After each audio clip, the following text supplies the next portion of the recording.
अस्सलाम वालेकुम everyone, welcome back to another episode of Profile. और प्रोफाइल की आज के एपिसोड में जो हमारे साथ हमारी खास मेहमान मौजूद है, she is an entrepreneur, education leader हैं, also she is CEO Arfa Karim foundation, miss Tabinda Islam. Ma'am, first of all thank you so much कि आपने अपने बिजी स्केड्यूल में से इस कन्वर्सेशन के लिए टाइम निकाला, हमें ज्वाइन किया। Thanks to you, you are doing a great work, माशाल्लाह। Thank you so much ma'am. Ma'am, conversation का स्टार्ट करते हैं। हमारे व्यूअर्स से आप अपना थोड़ा सा बैकग्राउंड, अर्ली एज, अपनी थोड़ी सी स्टोरी शेयर करें।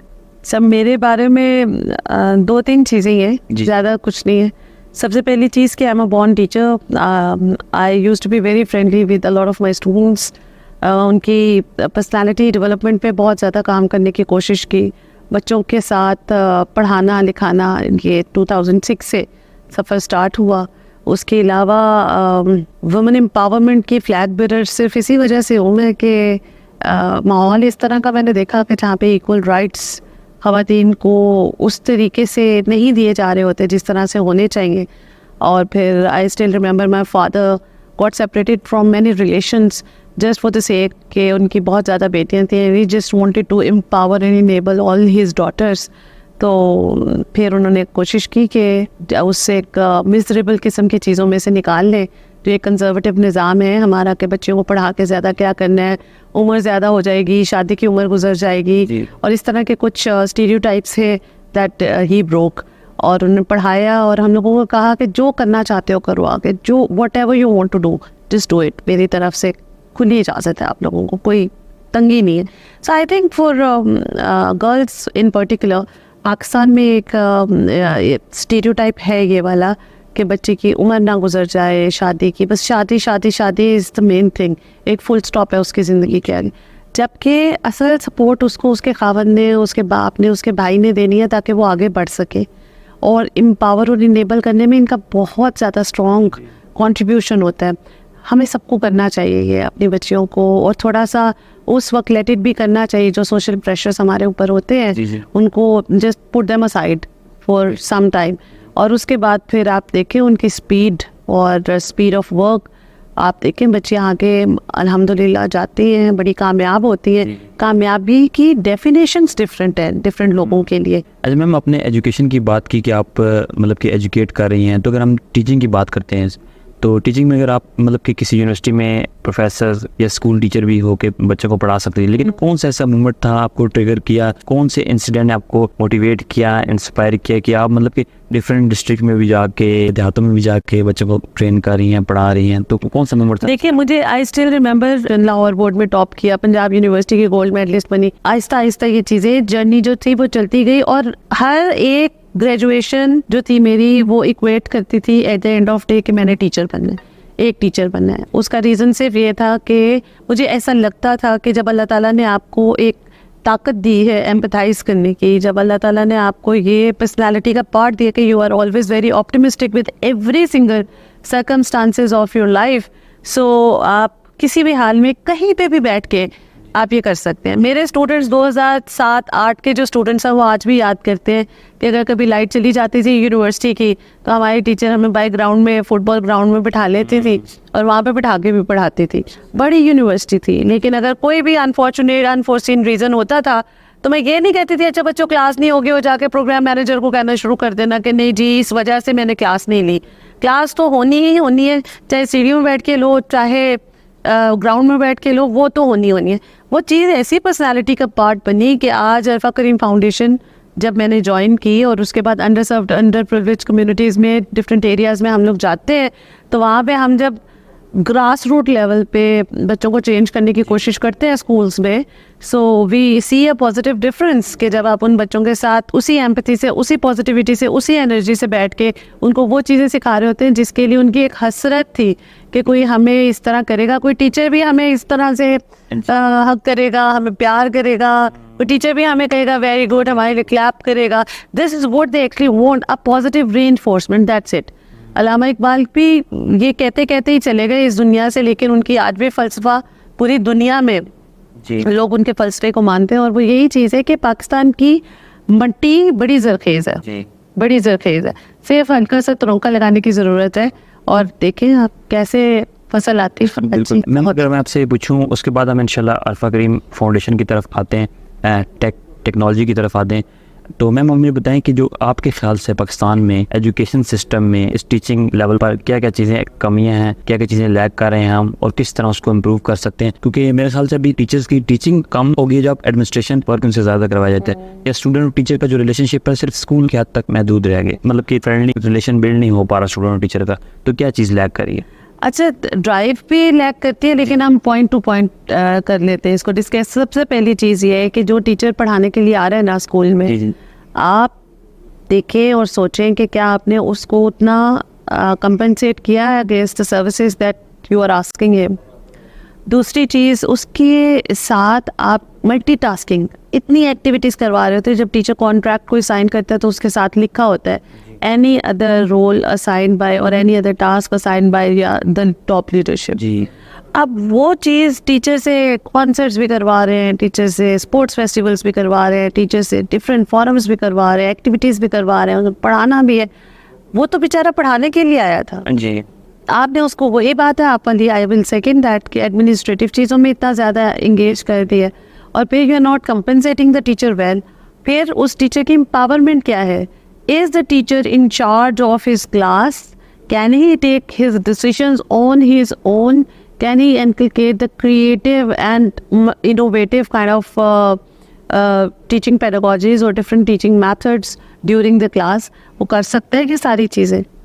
So I think the teacher is not fully empowered, एक चैलेंज है उसके लिए, और सेल्फ ड्राइव भी नहीं है। जी, कि होते ना कि दिल से चाहे कि नहीं, मेरे पास 40 बच्चे में से कुछ 4 बच्चों को ही बना दे, कुछ कर जाए, इनको कुछ बच्चों को बना दे। वो जो नेशन बिल्डर मामार है आपकी कौम का, वो ही बेचारा जो है ना, वो इस वक्त सबसे ज़्यादा ट्रेनिंग की उसको ज़रूरत है। सो टीचर ट्रेनिंग की ज़रूरत है, पेरेंट्स की ट्रेनिंग की ज़रूरत है। ये 2 स्टेक होल्डर, जैसे मैंने पहले भी कहा है कि 2 स्टेक होल्डर्स आपके सीधे हो जाए ना इस सोसाइटी के अंदर, आप देखें तो सही पाकिस्तान कैसे तरक्की याफ्ता मुल्कों में नहीं शामिल होता। जी मैम, आपकी अल्फा करीम फाउंडेशन के साथ कैसे जर्नी स्टार्ट हुई, और इसके बारे में थोड़ा सा बताएं हमें। अल्फा करीम फाउंडेशन मैंने, it's very recent, I joined in March, और मार्च में जब ज्वाइन किया so it was a cause. Motivation यही थी कि कुछ ऐसा करना है कि जहाँ पर बच्चे की एजुकेशन के आड़े पैसा ना आए।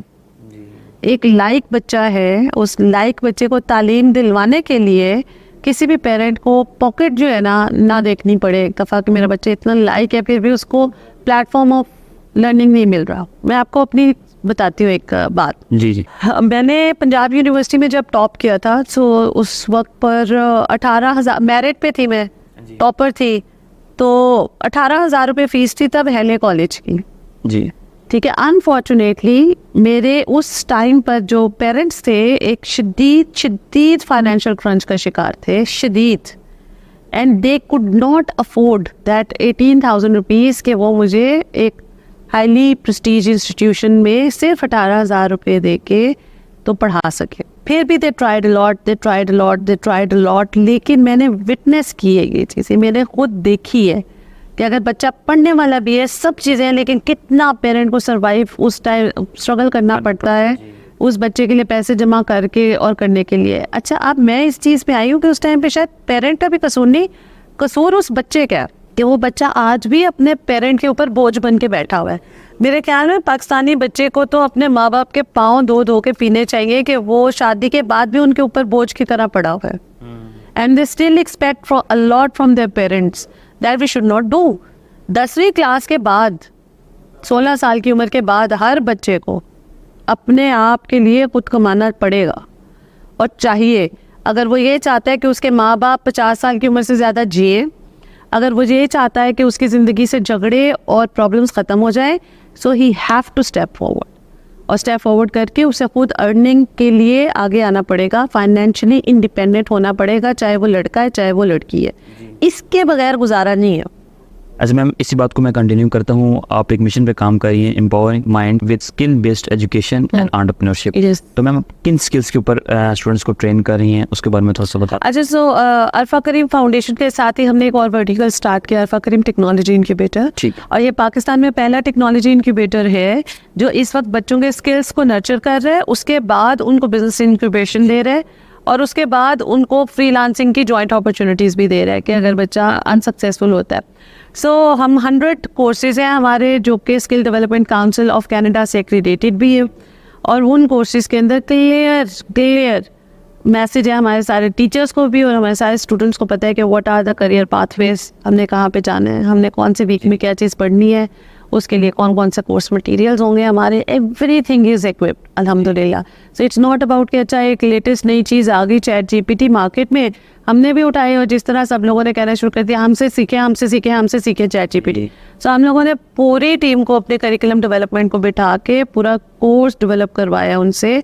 उसके बाद we have launch that course after getting it accredited by the skill development council of Canada.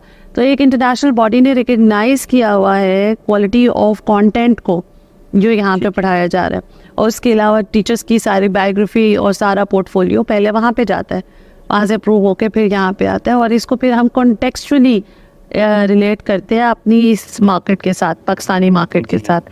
इस वक्त हम we are getting an MOU signed with GC university Lahore, we are in collaboration with university of management and technology, we have signed MOU with Pak Austria Institute and many in the list अल्हम्दुलिल्लाह। और वहाँ पे हम क्या कर रहे हैं, सब में अल्फा करीम टेक्नोलॉजी इंक्यूबेटर्स बना रहे हैं। वो क्या कर रहे हैं कि जी वहाँ पे उनके बच्चों को हम कोर्सेज पे ट्रेन कर देते हैं। स्किल सिखाना है ना, कहीं पे बैठ के भी सिखा लें, बजाय इसके कि हम फैंसी SOPs दें लोगों को। अगर आपके पास वो बात है 9 मन तेल होगा तो राधा नाचेगी, ऐसे ना करें ना आप। किसी के पास कोई भी इंफ्रास्ट्रक्चर है, उस इंफ्रास्ट्रक्चर के अंदर इंटरनेट है, और अगर आपने वहाँ पे कोई लैपटॉप्स या कंप्यूटर्स रखे हुए हैं ठीक है, otherwise the kids will bring their own, वहाँ पे आप उसको पढ़ाना शुरू कर दें। जी, मकसद ये नहीं है कि वो फैंसी लश और उस तरह की चीज़ें हो, मकसद ये नहीं है कि मेरी ब्रांडिंग हो, मकसद ये नहीं है कि अल्फा करीम फाउंडेशन की ब्रांडिंग हो, मकसद सिर्फ एक है कि पाकिस्तान का हर बच्चा चाहे वो 30 साल की उम्र तक ही पहुँच जाए, यूथ यंगस्टर बन जाए, वो डिजिटली इक्विप होना चाहिए। So starting from the schools till now as of 35-30, तो हम लोग यहाँ तक बच्चों को, सब लोगों को कह रहे हैं कि आप लोगों को, हम लोगों ने नर्चर करना है, डिजिटली इक्विप करना है। अल्फा करीम फाउंडेशन का एम है कि हमने अल्फा की लेगेसी को इंशाल्लाह आगे लेके जाना है, और 1 मिलियन पाकिस्तानी बच्चे को 2025 तक हमने ट्रेन कर जाना है इंशाल्लाह। रीज़न कि अभी पंजाब के तकरीबन 10,000 स्कूल्स हैं जिनमें हम लोगों ने 3 मंथ्स की हमारी ट्रेनिंग्स होती हैं 12 मॉड्यूल्स की, वो करवाते हैं हम लोग। एंटरप्रेन्योरशिप की, सोशल मीडिया मार्केटिंग की, फ्रीलांसिंग की, चैट जीपीटी की और कैनवा की, और सारी हैंड्स ऑन होती हैं। और ये उन बच्चों की हो रही होती है जो बच्चों ने ज़िंदगी में कभी आईपैड्स और ये जो लैपटॉप्स हैं नहीं देखे हुए, ये उन जगहों पे जाके हो रही है।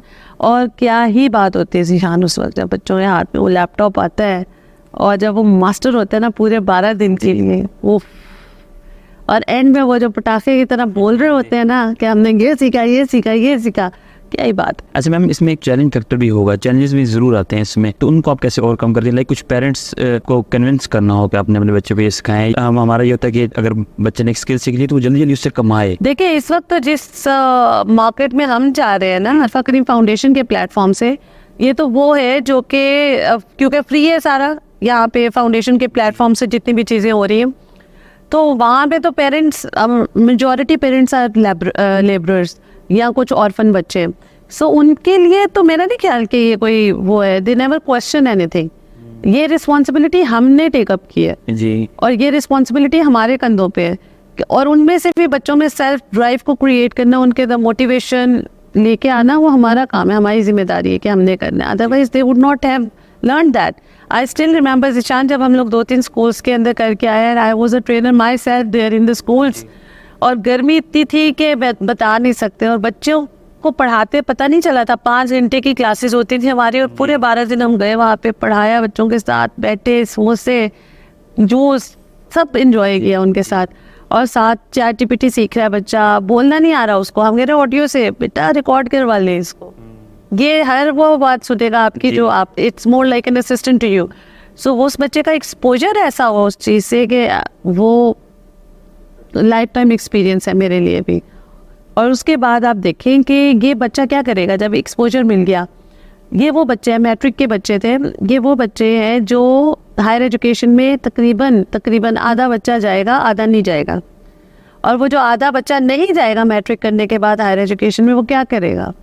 उसके पास दो रास्ते होंगे, या वो बुराई की तरफ जाएगा, चोरियाँ करेगा, डकैती करेगा और आपके ऊपर बोझ होगा, आपके पूरी मईशत के ऊपर बोझ होगा, या वो कोई मजदूरी करेगा, कहीं पे टेक्निकल चीज़ के अंदर आ जाएगा और अपने पेरेंट्स को कमा के देना शुरू कर देगा।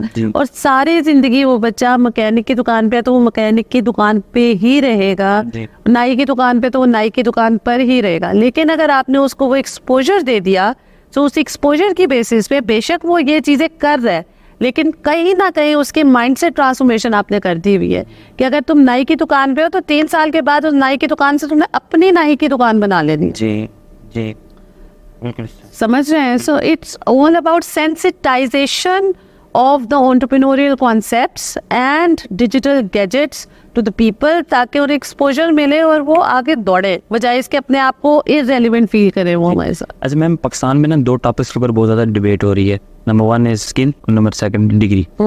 तो आप मतलब कि आपका टीचिंग बैकग्राउंड भी है, इंस्टीट्यूट्स के साथ भी आपका ताल्लुक है, और प्लस ये है कि आप स्किल्स पे भी काम कर रही हैं।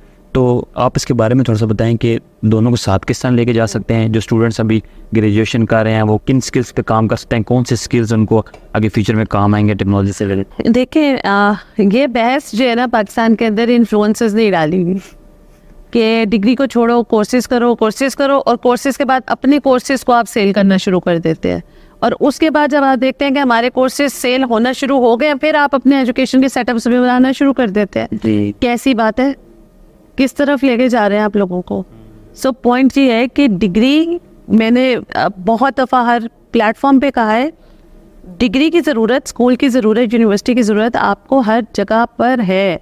If you want to become a sensible citizen of a society and a good human being, you have to have that social arrangements around you.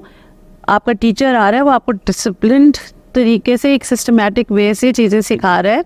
ऐसा नहीं है कि पाकिस्तान का हर इदारा ही ख़राब है, ऐसा नहीं है कि करप्शन हर जगह पे है, लेकिन आपका इसका ये मतलब भी हरगिज़ नहीं है कि आप डिग्री को बिल्कुल ही निगलेक्ट कर दें या इग्नोर कर दें।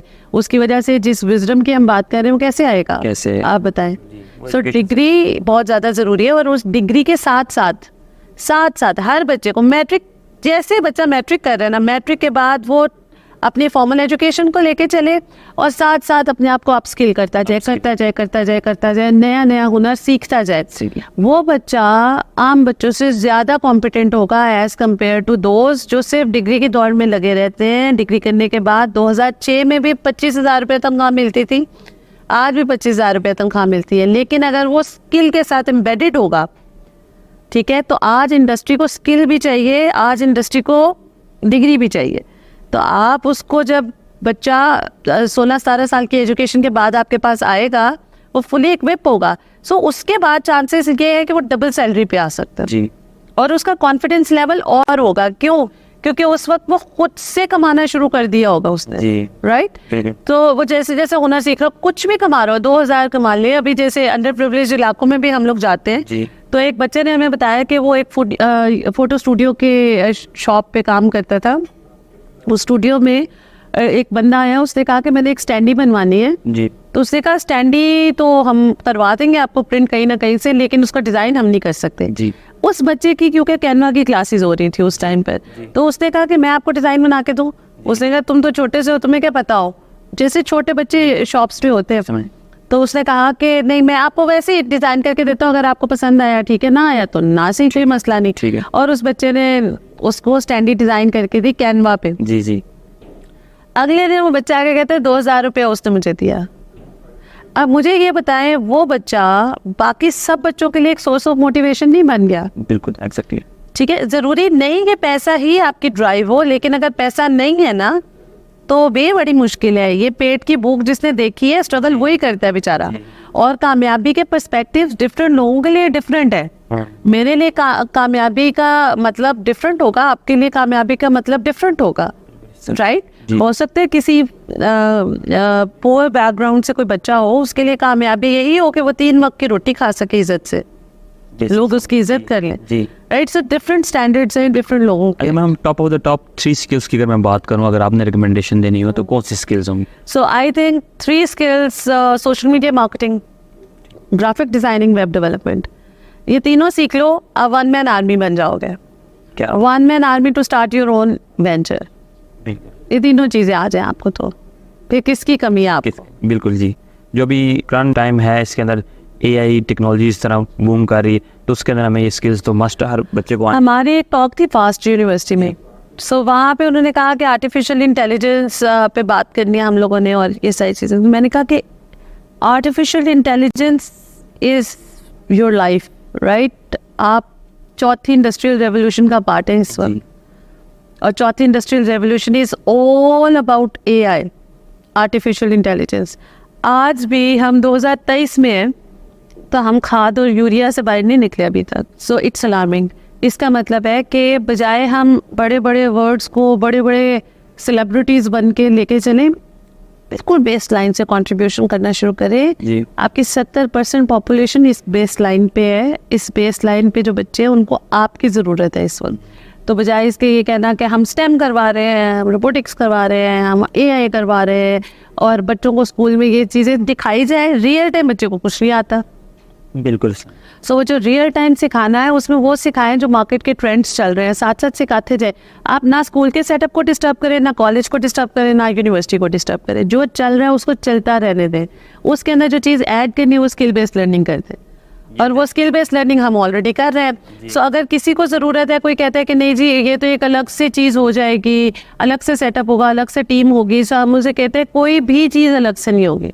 सिर्फ वहाँ पे अरफा करीम टेक्नोलॉजी इंक्यूबेटर बना लो, आपके सारे मसले हल हो जाएंगे। क्यों? क्योंकि हमारा डिजिटल फ्रेमवर्क ही इस तरह का डिज़ाइंड है कि it's helpful for every single stakeholder of the market, चाहे वो गरीब है, चाहे वो अमीर है, चाहे वो लड़की है, चाहे वो लड़का है, इट्स फॉर एवरीबडी।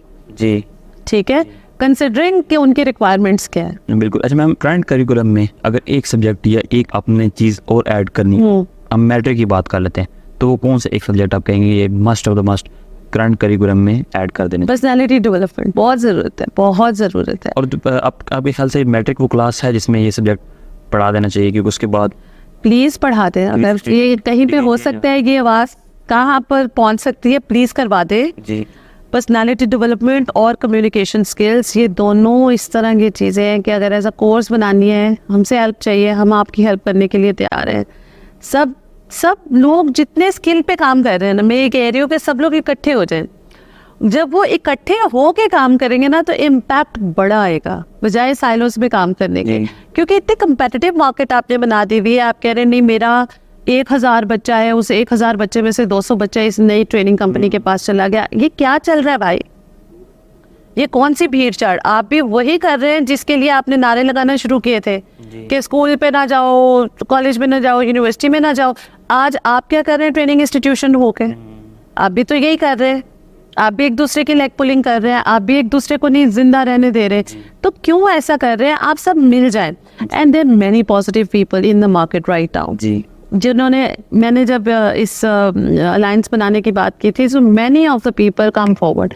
मैंने कहा कोई मसला नहीं, हम बनाते हैं, मिल के करते हैं काम, कोई मसले वाली बात। अच्छा मैम, टीचिंग एंड अगर हम देखें तो अगर हम ई-कॉमर्स पढ़ानी है या किस टीचर ने, और वो खुद टेक्नोलॉजी से इतना अवेयर नहीं है और जानता नहीं है, AI के बारे में इन्फॉर्मेशन नहीं, तो टीचर्स किस तरह ट्रेनिंग ले सकते हैं और कौन कौन से स्टेप्स हैं? क्योंकि मेरे सामने एक केस स्टडी है, एक मेरा फ्रेंड है, तो उनका एक सब्जेक्ट था जिसमें अकाउंटिंग इन्फॉर्मेशन सिस्टम और ई-कॉमर्स था।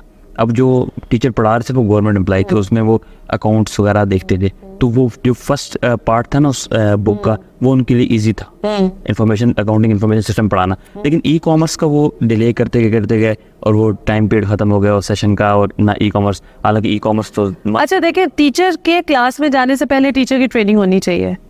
ठीक है, टीचर ट्रेनिंग के बगैर टीचर को अलाउ ही नहीं होना चाहिए कि टीचर क्लास में जाए। जी, तो क्लास से पहले उसके प्रॉपर मॉकअप्स होने चाहिए, और जो भी उनके सुपरवाइजर हैं उनको देखना चाहिए कि क्या टीचर वेल इक्विप है या नहीं है, और अगर नहीं है तो वो टीचर वो चीज़ ना करवाए, उनकी जगह पे कोई और करवा दे, और उनको उतना टाइम दिया जाए कि वो अपने आप को अपग्रेड कर ले। हमारा क्योंकि गो विद द फ्लो हो रहा होता है, तो सोशल स्टडीज़ की टीचर ही उर्दू पढ़ा रही होती है, वही इस्लामियात पढ़ा रही होती है, कोई सब्जेक्ट स्पेशलिटी किसी एक की होती नहीं है। MBA करके भी लड़कियाँ escape from ससुराल करने के चक्कर में स्कूल में नौकरियां कर लेती हैं और 18-18 हज़ार 20-20 हज़ार पे नौकरियां कर रही होती हैं और पढ़ा क्या रही होती है साइंस, जिससे उनका दूर दूर तक कोई ताल्लुक नहीं होता। एक दिन इस सेमेस्टर में भी जा रही हैं as a keynote speaker, ma'am entrepreneurship field को भी देख रही हैं, प्लस मैम लोगों को ट्रेन भी कर रही हैं, स्टूडेंट्स को एम्पावर भी कर रही हैं। तो कैसा आपकी क्या रूटीन होती है? मेरे आम रूटीन है, बिल्कुल बेसिक रूटीन है। I usually wake up at 6, उसके बाद I have to prepare the breakfast for my kids, उनके अरेंजमेंट्स करने होते हैं सारे मुझे, उसके बाद उनको नाश्ता करवाना होता है, नाश्ता करवा के उनको स्कूल भेजना होता है। जब वो स्कूल चले जाते हैं तो उसके बाद फिर मुझे ऑफिस वापस आना होता है। ऑफिस आके because we usually drop our kids together, me and my husband both are working in the same organisation, so we drop the kids together. और वो जो टाइम है वो स्पेंड करना उनके साथ ज़रूरी है। और जब से वो स्कूल जाना शुरू तब से लेके अब तक we usually drop them by ourself, और उसके बाद फिर हम दफ्तर आ जाते हैं। ऑफिस आके फिर तकरीबन 2:30-3 बजे के करीब our kids comes to our place, और फिर तकरीबन 3 बजे से लेकर 4 बजे तक I have to take a break from the work, और फिर मुझे उनके साथ टाइम स्पेंड करना होता है यूजुअली। सो उस टाइम पे उनको लंच देना विद इन ऑफिस, और उस टाइम पे उनकी डायरीज वगैरह चेक करना जो है वो मेरी रिस्पॉन्सिबिलिटी है जी। उसके बाद ये लोग अपना करते हैं जो फिजिकल एक्टिविटीज़ होती हैं विद इन द टावर, ये फैसिलिटी है, सो बच्चे उसमें एंगेज हो जाते हैं उनकी अपनी एक्टिविटीज़ में। और उसके बाद फिर हम लोग तकरीबन 4:30-5 बजे के बाद फ्री होते हैं। We usually go home back home, और जब घर जाते हैं तो उसके बाद खाना शाना बना के तो फिर खाना खाना होता है, और फिर खाना खा के तो बच्चों को सुलाती हूँ। बच्चों के साथ तकरीबन 1-2 घंटे लग जाते हैं, उनके story time, bed time stories और जो भी उनके साथ करनी है, गप्पे शप्पे लगानी है, वो लगा के तकरीबन 10-10:30 के बाद फिर मैं ड्रामा देखती हूँ। तो एक आधा ड्रामा देखती हूँ, कोई मूवी नेटफ्लिक्स पे हो वो देखती हूँ, या कोई किताब पढ़ती हूँ। सो इट्स बिट स्केड्यूल्ड, और तकरीबन 11:30-12 बजे के करीब में सो जाती हूँ, फिर सुबह 6 बजे उठ जाती हूँ। ज़बरदस्त। इसी में तमाम चीज़ें आप ये मैनेज कर दें किस तरीके भी। इस इवेंट पे भी मैंने एज अ कीन। अच्छा मैम, इसमें जिस तरह अभी आपने बात की है नेटफ्लिक्स की मूवी की या बुक रीडिंग की, तो अगर मैं आपसे कुछ रिसोर्सेज रिकमेंडेशन पूछूं हमारे व्यूअर्स के लिए, इसमें स्टूडेंट्स भी देख रहे हैं, फ्रीलांसर्स भी देख रहे हैं, स्टार्टअप फाउंडर्स भी देख रहे हैं, तो इनमें आप अगर कोई बुक, कोई नेटफ्लिक्स शो, कोई सीरीज, कोई आर्टिकल अगर आपने रिकमेंड करना है जिनसे उनकी पर्सनल ग्रोथ भी हो, प्रोफेशनल ग्रोथ भी हो। बिल्कुल। अच्छा, क्योंकि सारी चीज़ें एंटरप्रेन्योरशिप से रेलिवेंट होती है। सो एक मूवी है द फाउंडर, मैकडॉनल्ड्स कैसे बना, सो वो बड़ी मज़ेदार किस्म की नेटफ्लिक्स पे मूवी है द फाउंडर के नाम से, वो ज़रूर देखें। फिर एक सेल्स के लोगों के लिए, सेल्स और मार्केटिंग के लोगों के लिए है वुल्फ ऑफ वॉल स्ट्रीट, वो ज़रूर देखें। It's amazing. फिर अगर अपने आप को थोड़ा सा रिफ़्रेश करना है, रिजॉइस, मैं क्या करती हूँ, so I usually watch Friends series है एक, वो देख लेती हूँ। और किताबें बहुत ज़्यादा पढ़ती हूँ, इस वजह से एक किताब है जो मेरी आइडियल किताब है, वो है रिच डैड पुअर डैड। सो वो रिच डैड पुअर डैड, और अब एक और वर्जन आया इसका, rich kids poor kids. So that's wonderful, believe me. आप वो पढ़ें और आपको फाइनेंशियल मैनेजमेंट, आपके फाइनेंशियल डिसीजंस, आपका ज़िंदगी को देखने का नज़रिया बिल्कुल बदल जाएगा। It will be different all along. At the end ma'am, one best advice for the youth and students. अच्छा, सबसे पहली एडवाइस ये है कि you are unstoppable. Nobody, nothing can stop you. लेकिन हमारी जो ज़िंदगी की प्रायोरिटीज़ है, बहुत से लोगों ने ये रखी होती हैं कि हमारी ज़िंदगी की प्रायोरिटी पैसा हो, बहुत से लोगों ने किया होता है मेरे बहुत से दोस्त हों, बहुत से लोगों ने किया होता है मुझे बहुत सी चीज़ें, इज़्ज़त मिले, रिस्पेक्ट मिले, फेम मिले। ये सारी चीज़ें जो हैं ये बाय प्रोडक्ट हैं किसका? आपकी जो वैल्यू है ना कामयाब होने के लिए, वो ये नहीं है। आपकी वैल्यू ये होनी चाहिए कि मेरा पर्पस ऑफ लाइफ क्या है, मेरी सेल्फ रियलाइजेशन क्या है, who I am, what are my core strengths. आपको ये पता होना चाहिए कि मेरी ज़िंदगी के कौन कौन से गोल्स हैं। मैंने अपनी ज़िंदगी को टारगेट देना है कि मैं, और आज में जियो, ना कल में जियो, ना परसों में जियो, आज में जियो। Live in today, because when you will live in today, that is the most powerful thing that God has blessed you with. ना आपको अपने आने वाले फ्यूचर का पता है, और जो गुजर गया वो गुजर गया। Don't drag your yesterday's stuff, आपकी कामयाबियाँ, आपकी नाकामियाँ, don't drag all that with you. आज के दिन में जियो, जो आज हो उसको समझो आज आखिरी दिन है, live the day you are living it. क्या Right. Again thank you so much ma'am, Thank you so much. हम सबको मोटिवेट करने के लिए और आप अपने मिशन पे जो काम कर रही हैं, अल्लाह पाक आपको कामयाबी दे और आप बहुत सारे स्टूडेंट्स को और ट्रेन करें और Amen. सिखाएं इनको। Amen. Again thank you so much कि आपने time Thank you so much. और मैंने Take तो care. बहुत कुछ इस कन्वर्सेशन से सीखा है। उम्मीद करता हूँ हमारे व्यूअर्स भी इससे बहुत कुछ सीखेंगे। Thank you. जी। इंशाल्लाह मिलते हैं नेक्स्ट एपिसोड में, तब तक के लिए अल्लाह हाफिज़।